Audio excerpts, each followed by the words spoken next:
17 years ago, Honda had a small truck-based SUV in their lineup called the Passport. Now, for those of you who remember the Passport, it ran from 1994 to 2002. It was basically a product of the Honda and Isuzu partnership of the early 90s. Now, because Americans are so obsessed with SUVs, Honda saw an opening within their US light truck lineup, which is why I'm standing by this vehicle. They brought me out to beautiful Moab, Utah to test out the rebirth of the Honda Passport. But the big question I want answered, is the Passport more than just a shortened version of the Honda Pilot? That's what we're here to find out.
So unlike the original Honda Passport, this all-new Passport is all Honda. It shares the same architecture that we know on the Honda Pilot, the Honda Odyssey, and the Honda Ridgeline. And for the Passport, Honda has given it a slight unique look to the front fascia. The first thing you're going to notice, this black accented grille. This grille will be standard across all the trims. Now, speaking of which, this one that I'm showing you here is the Elite trim. Honda's offering the Passport in 4 trims from base Sport to EXL, Touring, and Elite. Now, regardless of which trim you get, all of them will have LED headlights as standard equipment. However, the Touring and the Elite grades have kind of the jewel-like LEDs, which kind of resemble what Acura gives you. You also have LED fog lights down here, and then you have incandescent turn signals to complement the LED daytime running lights. Now, overall, I kind of wish that Honda gave the Passport its own unique look, or even more unique look. It definitely looks a little bit more aggressive, but from the front fascia, some of you may just think this is just the refreshed 2019 Pilot. The Pilot just has a little bit more chrome, whereas this one has more of the black accents. Now, being that it rides on the same platform, you're going to notice that it has the exact same silhouette. Its wheelbase is the same at 111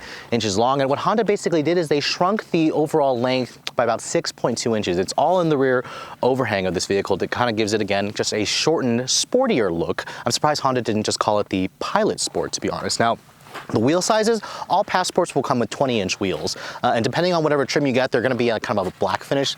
Unfortunately, right now, it's kind of covered in mud because Honda wanted to show off the off-road capability of this vehicle, but these are basically the 20-inch wheels. They're riding in 265 series tires, so they're 20 millimeters wider versus what Honda puts on the Sport and the EXL trim. Honda did say that they've increased the ground clearance and the overall height of this vehicle by nearly an inch, 0.8 inches, to give this thing a little bit more of a rugged look compared to the Pilot, which is a little bit more family-oriented. Now, at the back end, I see so much resemblance here to the Ford Explorer.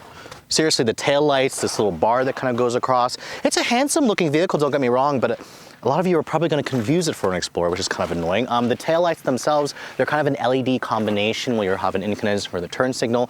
Your reverse lights are in the rear bumper, and then you have these nicely integrated rear sensors, the parking sensors. And unlike the Pilot, Honda also gave the Passport its own unique exhaust setup with the dual chrome tips. It definitely looks good. It's a little bit of a sportier look for sure, which is good. Now, a power rear tailgate, that's a feature that a lot of people like, and it's standard on the EXL trims and up. So you're going to have to at least go for that trim. Now, what Honda basically did is they took away the third row that you get in the Pilot as standard, and they've kind of given it to us in the cargo capacity. This is around 41.2 cubic feet of space, which Honda says is among the highest in the segment. And if you want to fold down the second row seats, you're going to get around 78 cubic feet of space, which is actually only about 6 cubic feet less than what you get in the Pilot. So they've done a pretty good job with preserving that overall space. Now, another thing Honda is really good at is underfloor storage. And this one, as you can see here, has about 2.5 cubic feet of underfloor storage. They claim it's the best in the business. If you lift up the second portion over here, there's a little bit more, a little another opening there that gives you a little bit more storage, and then you'll have your temporary spare tire. But overall, the cargo area is amongst the best in the business, and I'm glad to see that Honda has preserved, what make the Pilot so practical was the large rear cargo area. So although the outside of the Passport may not look entirely different from a Pilot, let's hop into the interior and see some of the changes that Honda has made. Now, first of all, here's the key fob for the vehicle. It's the same key fob that we've seen on other Honda products. The Passport does come standard with the intelligent access key with remote start. So if you want to activate the remote start, push and hold the lock, or push the lock button, then push and hold this button right here. And then the vehicle will start right up for you. So it's really nice that Honda actually makes it standard on every trim, so you don't have to go for the higher models. To turn off the engine, just push the button again and it'll turn off the engine for you. Now, as you approach the exterior or the door handle of the Passport, I want to apologize for how muddy it is. We haven't had a chance to actually wash it yet. You can see there's a button here on the outside of the handle.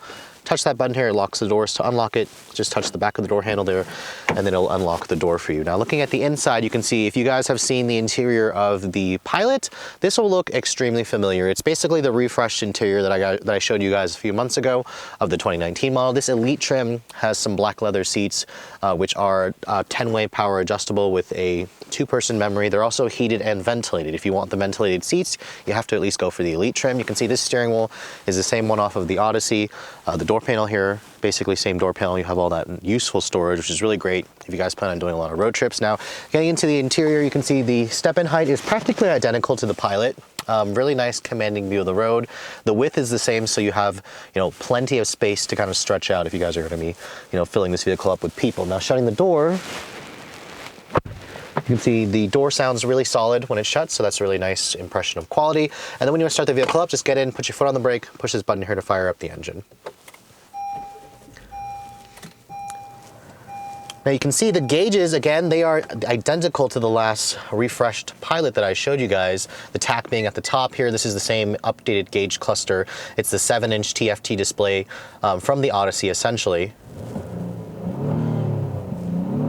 The engine, this is the J35Y6 motor that's in the Pilot as well, 280 horsepower. Now looking at the rest of the dash here, Honda didn't really change a thing. And to be honest, they didn't really need to, although I do wish they kind of did more for this interior to kind of differentiate it. You have this piano black accented plastic, you have a soft touch injection molded plastic with some faux stitching across the top. This particular Elite trim has like an 11-speaker Honda premium sound system, which sounds okay. It's not like the upgraded ELS you'll find in Acuras. The door panels here are also soft touch on this front upper portion. The windows are one touch up and down for just the front seats, not for the rear. The rear is not one touch automatic. As you can see here, memory controls, your mirror controls, more your driver assistance controls there.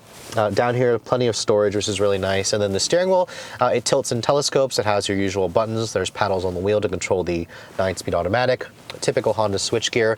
The Passport does come standard with the Honda sensing across every trim. So before, like on the Pilot, you had to pay extra for the higher trims, although not for the refreshed ones, so that's really good. Now, this display audio system, the upgraded 8-inch display, I've shown you this before on the Pilot. It's standard on the EXL trims and up. It does come with Android Auto and Apple CarPlay. If you guys don't get the EXL and up trims, you'll have a smaller 7-inch display with more knobs and buttons. As you can see here, there's a volume knob that Honda added for, the 2019 Pilot, which kind of carries over here. You have a home button here where you can see it has the newer interface. So I really like the fact that it has the newer interface that they introduced on the Accord.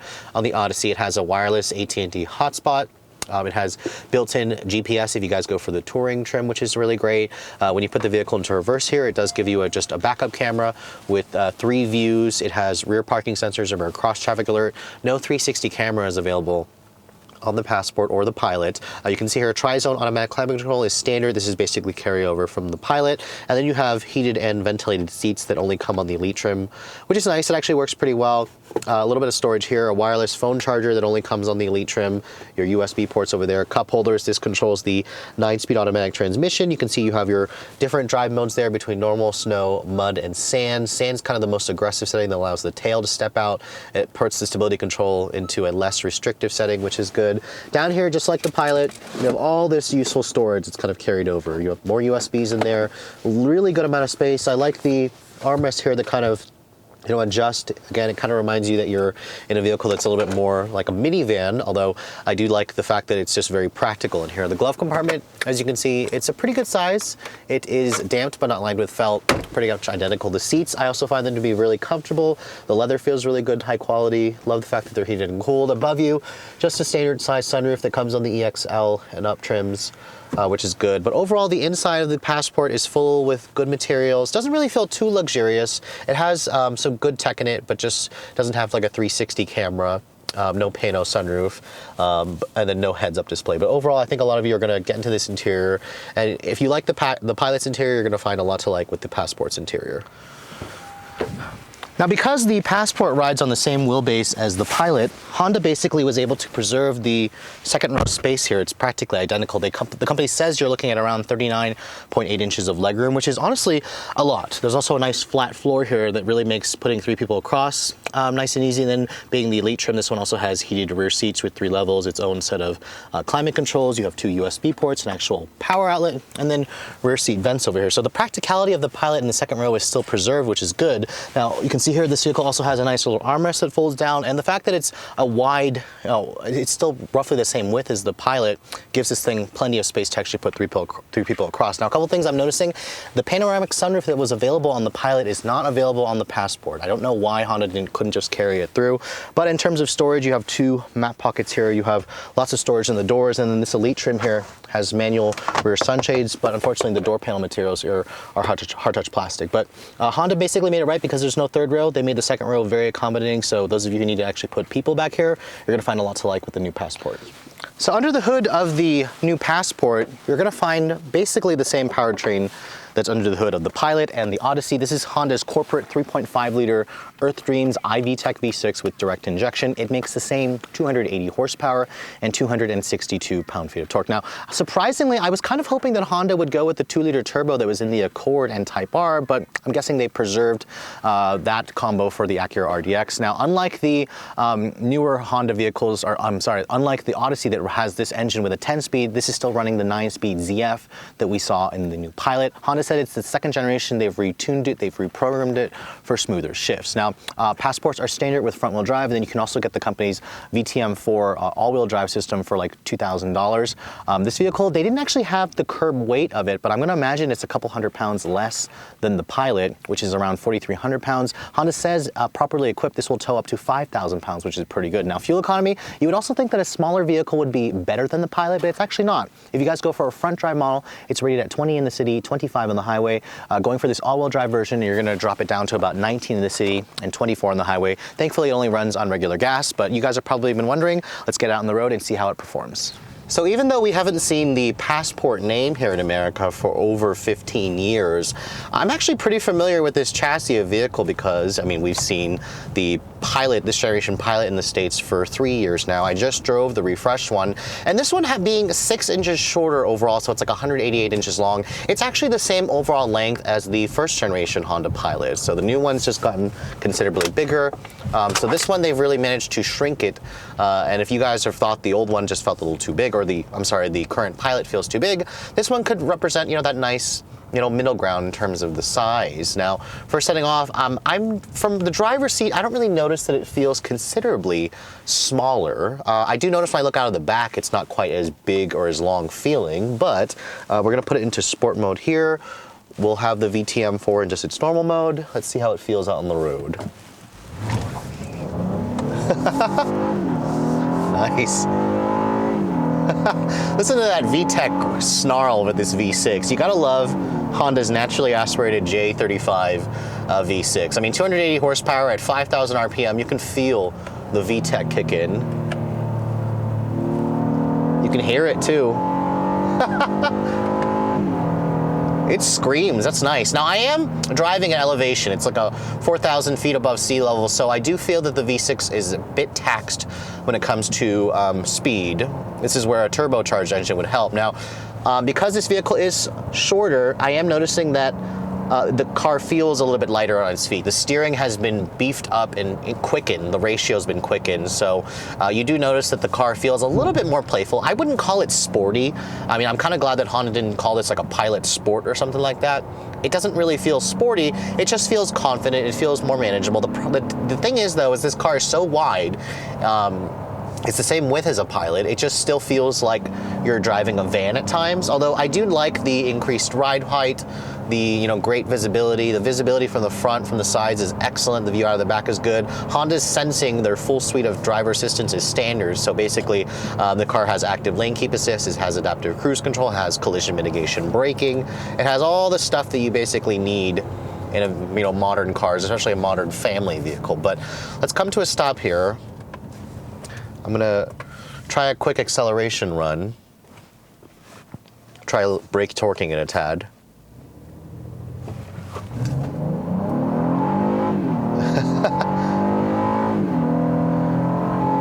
Oh, that sounds good. That sounds really good. But a Pilot will get to 60 in around 6.5 seconds. This easily will feel like it matches that. I would like to know if this is a lot faster though. I mean, Honda didn't have the actual weight for us to quote, but I would estimate this is a couple 100 pounds lighter than a Pilot. So you do feel it when you start pushing it around some corners. You do feel it in the acceleration, and it feels a little bit better. And honestly, it's a nice step. If you think the CR-V is not enough, you don't like that CVT, you don't like the 4-cylinder, this comes with a nice tried and true V6. It sounds great. The transmission though, it's that 9-speed auto that I don't love. Honda has worked hard to improve the shift quality in this second generation, but it's still just a little dumbfounded when I put my foot down. I floor it even in sport mode. At time it actually downshifted pretty quick, but there are times where I found the transmission just wasn't sure what to do, and that's the thing that I don't like about the 9-speed. I wish Honda fitted this with the 10-speed automatic. I just don't understand if they could fit this powertrain combination in the Odyssey with the 10-speed. Why couldn't they do that for the Passport? My guess is cost. They just wanted to continue to use up the 9-speed, and then to move it over to the 10, it would have just added a lot of extra cost to this vehicle. Now the steering, as I said, quickened ratio, feels good. The ride quality is also very good. It's got a very comfortable, controlled ride quality on this road. It's also really quiet in here. Aside from the engine that screams, it sounds good. Road noise is actually pretty subdued. Wind noise is pretty subdued. Honda's been working hard to work on their on-road driving dynamics, and it shows. The seats are also extremely comfortable. This is a car that a lot of you who have a CR-V are looking to trade up but don't want the bulk of the Pilot. This is going to fill that void nicely. And honestly, Honda said they were losing about 30,000 people every year because they didn't have a vehicle that could slot in between that size realm. So now they've had that with the Passport. But hey, Honda says they've given this vehicle its own unique personality. So they've set up an off-road trail. Let's go into that off-road trail and see how this vehicle does out on some dirt and rocky terrain.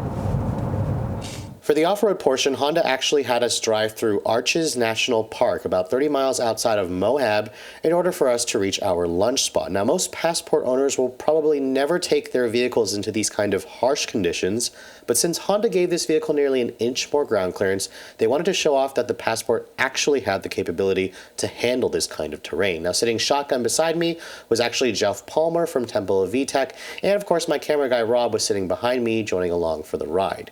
We encountered everything you'd expect on an off-road trail, from rocks, mud, snow, ice, and dirt roads, which really allowed me to put the Passport's all-wheel drive system to the test. Now, Honda calls it VTM4, which stands for Variable Torque Management 4-Wheel Drive, which is basically Honda's way of saying it's Acura's super handling all-wheel drive, but without the name. It allows for true torque vectoring with the ability to send up to 70% of the power to the rear wheels, and then move up to 100% of that torque side to side. It also includes a traction surface control with normal, snow, mud, and sand modes. I left it in sand most of the time because it put the stability control into a less intrusive setting.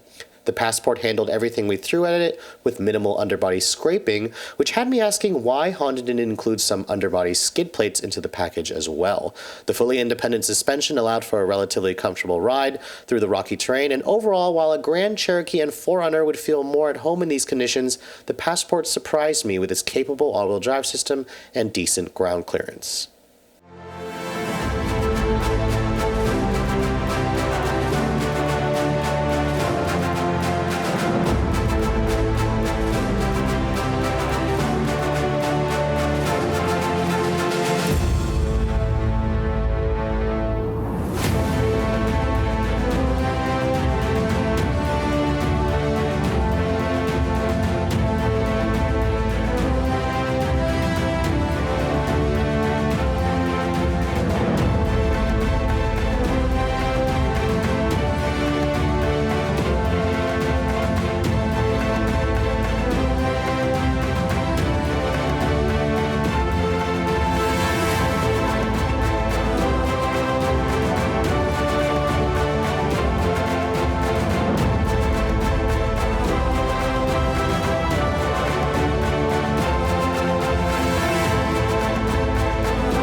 So back on pavement where most Passport owners are going to be driving this thing, I don't want to talk about fuel economy because I'm on this media drive where I can't really actually test out the fuel economy. In my, all day driving it, it's only been getting like 15 miles to the gallon. So that's through the off-road trails, that's through journalists driving this thing with a heavy foot. So I'll have to wait until I get this vehicle back on my local roads in DC to actually test the fuel economy. It is a little disappointing that this gets worse gas mileage, but I'm going to probably blame the 20-inch wheels and the fact that Honda didn't probably put fuel economy as a priority. They wanted this vehicle to be more rugged, they wanted it to be more masculine, they wanted it to be more adventurous, and it's got great power, great efficiency. And there's kind of an interesting dilemma with the Passport in the lineup. I mean, you could essentially get this vehicle, or you could also get an Acura RDX, which has the 2-liter turbo and 10-speed automatic that I wish this car had come with. So it's going to be interesting. I would probably say I'd be more comfortable taking this vehicle off-roading and probably putting like dirty things in it, or maybe your dog or your pets in this vehicle, as opposed to the RDX, which is a little too luxurious. But I mean, overall, it's going to be interesting to see what the sales figures are going to be when this comes to market. And Honda says it will be going on sale on February 4th. So basically a week from the vehicle, a week from today, from this video actually posting. So after spending the day on these incredibly rugged trails out here in Moab, Utah, what have we learned about the 2019 Honda Passport? Well, just like the Pilot Platform 8, this is a car that is relatively capable in these kind of conditions. Even straight off the factory floor, Honda didn't change the tires or the wheels for this test. They are running on the factory tires. So you can essentially go to the dealer and pick one of these up and take it out on these rugged trails. Now, I doubt most of you are going to probably do that. So how does the Passport compare as a daily usage? Well, just like the Pilot, it's an incredibly easy vehicle to drive. The fact that it's 6 inches shorter, I didn't really feel it too much out on the railroads, but I did notice that the car feels a little bit sportier from the retuned steering, from the retuned shocks. It has a much tauter ride quality. And I think a lot of buyers who are looking for a vehicle that's slightly bigger than a CR-V with V6 power are going to find plenty to like with the Passport. Just keep in mind that some of you may start confusing it with the Pilot because it doesn't really look all that different when you look at it from certain angles of the vehicle. But if you're looking to put one of these in your driveway, what's it going to cost to put a new Passport there? Well, Honda has priced the vehicle relatively competitively. It starts at $31,695 for a base sport model, at about $1,900 if you guys want an all-wheel drive version. Now, most of you are probably going to go for an EXL trim. That's going to be about $5,000 more for features like the sunroof, the display audio system, for the leather heated seats, the power tailgate. For around $36,000, it's a good deal. This Elite trim that you're looking at here is the top of the line model. It stickers for basically $43,800, including the destination charge, and there's no really other options to add. That makes it about $5,000 cheaper than a Pilot Elite. So Honda has really priced this thing very competitively. Just keep in mind it is missing the third row seat, it's missing the pano sunroof on the Pilot, but I think a lot of you who are looking for a vehicle in this segment are going to find plenty to like with this vehicle, and it really does feel a nice space in Honda's lineup, or their light truck lineup, for those of you who want something in between. But I hope you guys have enjoyed my full overview on this 2019 Honda Passport. If you're also looking to see the latest cars I'm testing, make sure you follow me on Instagram at redline_reviews, like us on Facebook, and as always guys, please keep subscribing to the Redline Reviews YouTube channel for all the latest reviews. Thank you so much for watching. I'll catch you all in the next video.